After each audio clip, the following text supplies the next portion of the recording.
Hello my students, आज की इस वीडियो के अंदर हम डिस्कस करने जा रहे हैं नेचुरल रेडियो एक्टिविटी को। स्टूडेंट्स, नेचुरल रेडियो एक्टिविटी क्या होती है, इसको किसने डिस्कवर किया था और कैसे डिस्कवर किया था, इसके अलावा इसकी डिफरेंट टाइप्स को पढ़ेंगे डिटेल के साथ। तो चलिए स्टार्ट करते हैं इसके इंट्रोडक्शन से।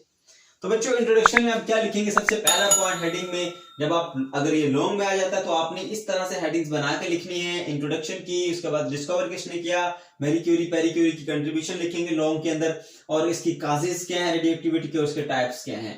तो इस तरह से हेडिंग्स देके आप लिखेंगे।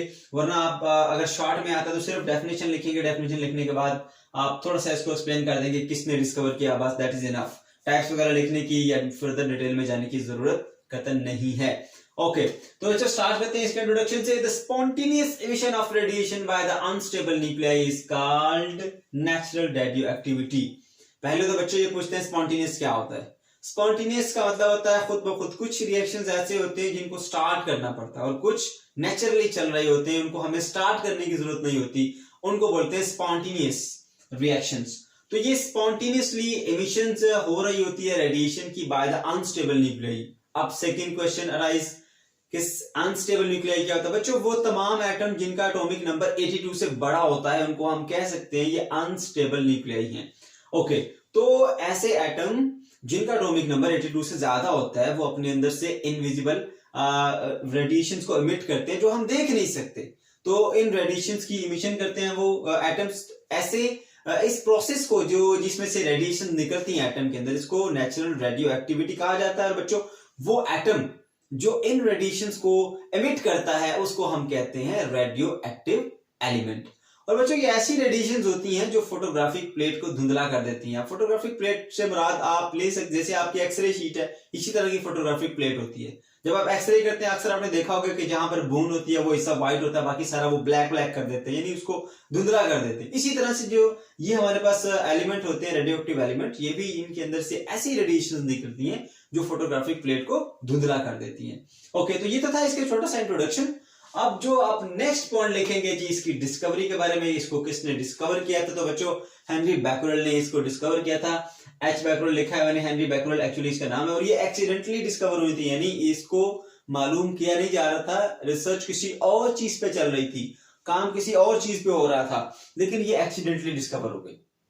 हेनरी बैकरेल जो है वो लैब में काम कर रहा था, और काम करते हुए जब शाम हो गई तो उसने क्या किया, इसने वो यूज करा था ये यूरेनियम के साल्ट के क्रिस्टल्स को। यूरेनियम साल्ट के क्रिस्टल्स को। यूरेनियम एक रेडियोएक्टिव एलिमेंट का नेम है। इसके साल्ट के क्रिस्टल्स के ऊपर वो कोई एक्सपेरिमेंट कर रहा था। इसने क्या किया, उसको उठाया और दराज में बंद कर दिया उसको। अब कुछ दिनों के बाद जब देखता है, उसने वो रेडियोएक्टिव एलिमेंट वहां से निकाला और देखा तो नीचे जो फोटोग्राफिक प्लेट्स थी वो सारी ब्लर हो गई, धुंधली हो गई। तो उससे फिर इसने देखा कि ऐसा कुछ इसमें से रेडिएशंस की इमिशन हुई है जिसने फोटोग्राफिक प्लेट्स को धुंधला कर दिया है। इस तरह से इसकी डिस्कवरी हुई थी। तो डिस्कवरी करने वाला कौन था? हेनरी बैकरेल, लेकिन ये एक्सीडेंटली डिस्कवर हुआ था। ओके, अब उसके बाद साइंटिस्ट ने काम करना शुरू कर दिया। इनकी डिस्कवरी के बाद ये जो फिर बहुत से लोगों ने इस पे काम किया। ज्यादा जो मेन कंट्रीब्यूशन थी इसके अंदर वो दो साइंटिस्ट थे, husband and wife, Marie and Pierre Curie. तो मैरी एंड पेरी क्यूरी ने बहुत काम किया इसके ऊपर, बहुत रिसर्च की इसके ऊपर, सिग्निफिकेंट आप कह सकते हैं रिसर्च की इसके ऊपर। उसके बाद इसके अलावा उन्होंने दो नए एलिमेंट्स को भी डिस्कवर किया जो कि रेडियो एक्टिव एलिमेंट पहले मालूम नहीं थे, जिसका नाम रखा गया पोलोनियम और रेडियम। तो ये दो नए एलिमेंट भी उन्होंने डिस्कवर किए थे। ओके बच्चों, नेक्स्ट जो पॉइंट आप लिखेंगे कि कॉज ऑफ रेडिएशन, रेडिएशन होती क्यों है, रेडिएशन क्यों होती है, उसकी वजह क्या है। Radio activity is a result of decay of unstable nuclei. बच्चों, अब आप लोग पूछते हो डिके क्या होता है, डिके का प्रॉब्लम आता है बच्चों का, उसका किस तरह से आप समझ सकते हैं।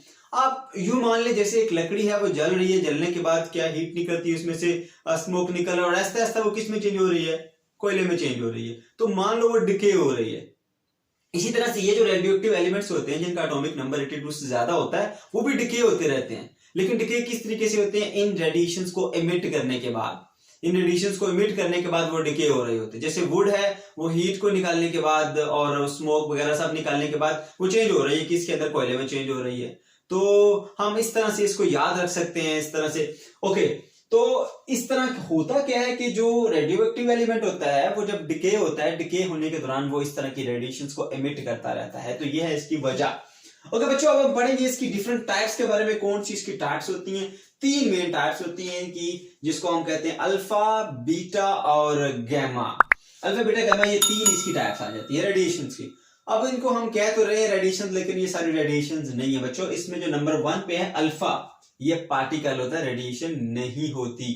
जो बीटा है ये भी पार्टिकल होता है, लेकिन जो गैमा है इसको हम रेडिएशन कह सकते हैं। अल्फा भी पार्टिकल होता है, बीटा भी पार्टिकल होता है और गैमा रेडिएशन होती हैं। ये 3 तरह की रेडिएशन निकलती हैं। अब सवाल ये पैदा होता है कि आपको कैसे पता चला कि ये हमारे पास 3 डिफरेंट टाइप्स की होती हैं, मिक्स भी हो सकती हैं, तो किस तरह से ये बात पता चली? तो बच्चों क्या किया गया, एक रेडियो एक्टिव मटेरियल लिया गया, किसी एक बॉक्स में बंद किया गया, उसमें से ऐसे रेडिएशन निकल रही हैं, स्ट्रेट लाइन के अंदर आ रही हैं। तो हमने क्या किया, पहली तो बात ये नजर नहीं आती हमें, तो फिर हमें कैसे पता चलेगा इसके बारे में कि यहाँ मौजूद भी है या नहीं है या क्या है? तो उसके लिए हमने एक स्क्रीन यूज की, फ्लोरेसेंट स्क्रीन यूज की। और बुक में जो यूज की गई है इलेक्ट्रिक फील्ड की बजाय मैग्नेटिक फील्ड यूज की गई है कि इन रेडिएशंस को मैग्नेटिक फील्ड से पास किया गया। तो ये 3 डिफरेंट हिस्सों में जो है वो डिवाइड हो गई, 3 डिफरेंट पार्ट्स में डिवाइड हो गई। तो यहां पर हमने इलेक्ट्रिक फील्ड को लिखा।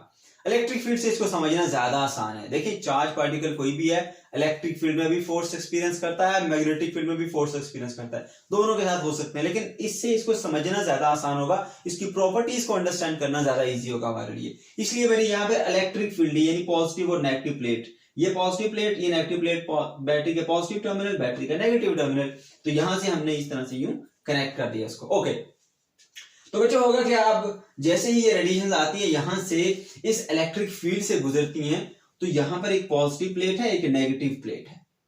इसके अंदर जो अल्फा, बीटा, गैमा है, अल्फा जो है इसके ऊपर पॉजिटिव चार्ज होता है, बीटा के ऊपर नेगेटिव चार्ज होता है, और जो गैमा है ना इसके ऊपर कोई चार्ज नहीं होता। तो बच्चों होगा क्या कि जो अल्फा पार्टिकल है वो नेगेटिव साइड की तरफ बेंड हो, यानी नीचे नेगेटिव था तो इसकी तरफ बेंड होके इस तरफ आ गई। इसका जो फ्लोरेसेंट स्क्रीन के ऊपर स्पॉट बना यहां पर बना। अब ये क्या है, क्योंकि पॉजिटिव चार्ज नेगेटिव चार्ज को अट्रैक्ट करता है, इसीलिए इस नेगेटिवली चार्ज प्लेट ने इस पॉजिटिवली चार्ज अल्फा पार्टिकल्स को अपनी तरफ अट्रैक्ट कर लिया, तो ये इधर को बेंड होके यहां पर स्पॉट बनाएगा।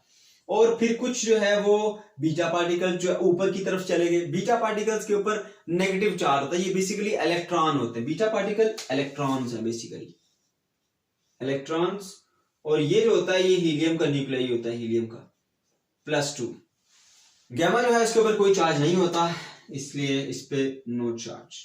ओके बच्चों, अब अल्फा के ऊपर +2 चार्ज होता है। अल्फा बेसिकली हीलियम का न्यूक्लियस होता है, ये यानी हीलियम का एटम है, उसमें से 2 इलेक्ट्रॉन को आपने निकाल दिया, हीलियम के एटम से 2 इलेक्ट्रॉन को निकाल दिया, तो पीछे सिर्फ उसका न्यूक्लियस बचता है और 2 पॉजिटिव चार्ज आ जाएगा उसके ऊपर। तो बच्चों ये इस तरह हीलियम न्यूक्लियाई अल्फा पार्टिकल होता है बेसिकली।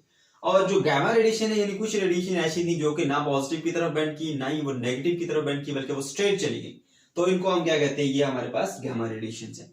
इस तरह से 3 हिस्सों के अंदर हमने इसको डिवाइड किया, अल्फा, बीटा और गैमा। अगर आप चाहें तो इसको मैग्नेटिक फील्ड से भी सेपरेट कर सकते हैं, 3 डिफरेंट कैटेगरीज में ये डिवाइड हो जाएंगी, लेकिन उससे आपको इसकी प्रॉपर्टीज को फर्दर अंडरस्टैंड करना थोड़ा सा मुश्किल हो जाएगा। तो ज्यादा आसानी के साथ हम इलेक्ट्रिक फील्ड से इसको सॉल्व कर सकते हैं। तो बच्चों ये था हमारा आज का टॉपिक। अगर आपका कोई भी क्वेश्चन है तो कमेंट सेक्शन के अंदर जरूर पूछें। इसके अलावा कोई भी आपको प्रॉब्लम है 10th की फिजिक्स के अंदर, 9th की फिजिक्स के अंदर, तो आप कमेंट के अंदर आके पूछ सकते हैं कि सर ये इशू है, ये प्रॉब्लम है, आपके लिए अलग से वीडियो बना के उस प्रॉब्लम को रिजॉल्व कर दिया जाएगा।